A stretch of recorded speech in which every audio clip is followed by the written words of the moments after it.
Welcome to solving and graphing linear inequalities with fractions and decimals. And this is just going to be only slightly different than what we've been working on. So we'll just get right into it. At first glance, it looks just like the other ones, and we're going to do exactly what we've done before. So we'll pick a side for our variables and the other side for our numbers. So the first thing we'll do is we'll add 3m. And I'm going to show some steps here because remember, you have to figure out what works best for you. Not necessary to show it, but I think sometimes showing those steps means that you're less likely to make those silly mistakes. So we did that, okay? And now we'll subtract 2 from both sides.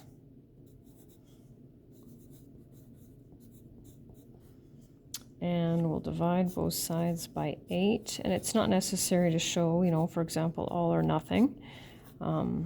Show the steps that work for you. So there's where our fraction is.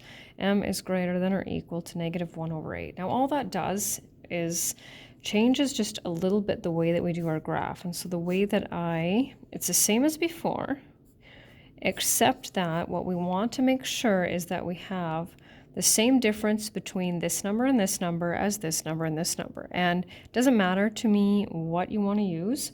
So you can still do the same thing that we did before. You can actually add 1 to this. Fractions were in the last semester or block, or first block. Or you can work with the denominator. So you can add 1/8 and subtract 1/8 if you want. It doesn't really matter to me at all. So if I add 1/8 to negative 1/8, I get nothing. And if I subtract 1/8, I get negative 2 over 8. And you can do either one, so you can leave it as negative 2 over 8, or you can write it as negative 1 over 4. You can simplify it or not, because that's not the crucial part of what we're doing. Still grade 9, but I'm more focused on the solving of the inequality and of course the graphing. So we will do exactly what we did before. We'll shade this in, and because it says m is greater than, we will shade to the right.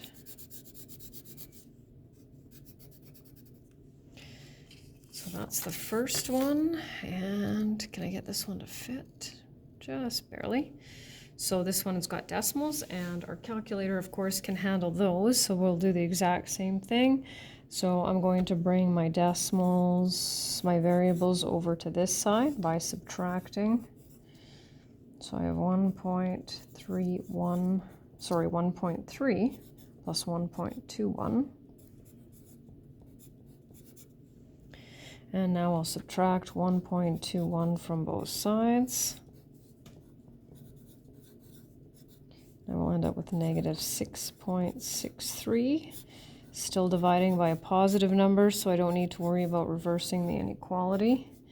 And I get y is equal to negative 5.1. So once again, exactly the same thing. We do our 3 vertical lines, relatively evenly spaced apart, doesn't matter if they're closer together. And, and exactly the same as before. So you can add 1 to this and subtract 1. You can add 0.1 and subtract 0.1. It doesn't really matter to me, as long as when I look at the difference between these two numbers and the difference between these two numbers, I get the same thing. So I'm going to go with these two. Open circle and greater than once again. So shading towards the right. And I have a couple more. I'm just going to fold them over because I can't quite get everything to fit, because this is one of my larger ones. So there's this one. Let's see if I can get it all in there. So now I'm going to ease up a little bit on the steps. Just as you're working through this, decide if you're having the most success with showing the steps, then by all means go ahead. So we're going to go with variables on the left. So I'm going to subtract 6a from both sides. Negative 2a plus 2. And then I will subtract 2 from both sides. And then I'll divide both sides by negative 2. Oh, there's that dividing by a negative, which, right, we want to make sure that by the time we get to the exam, we know dividing or multiplying by a negative number means we have to reverse that inequality. So once again, 1, 2, 3. And you can be as creative as you like. So I do want the 5/2 here because that's what we got for the answer. And then what we'll do here is we can totally work in halves. So if I add 1/2, I get 6/2 because when we add fractions, denominator is already the same. So then we just add our numerator, so that's 3. And if I subtract 1/2, I get 4/2, which is 2. And that's what I'm going to do for that. No shading in the circle. This time it's a is less than. And one more example.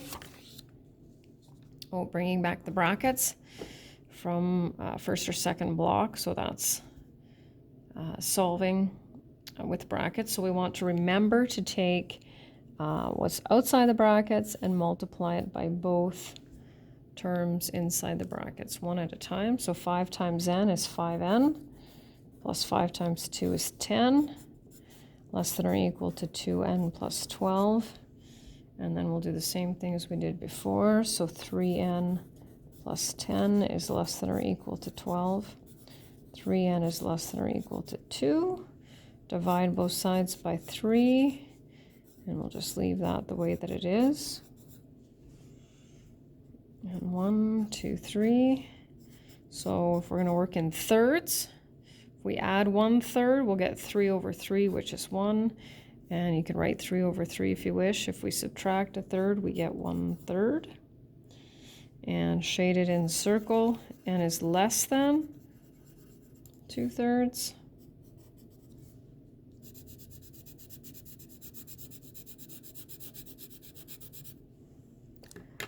And that's it.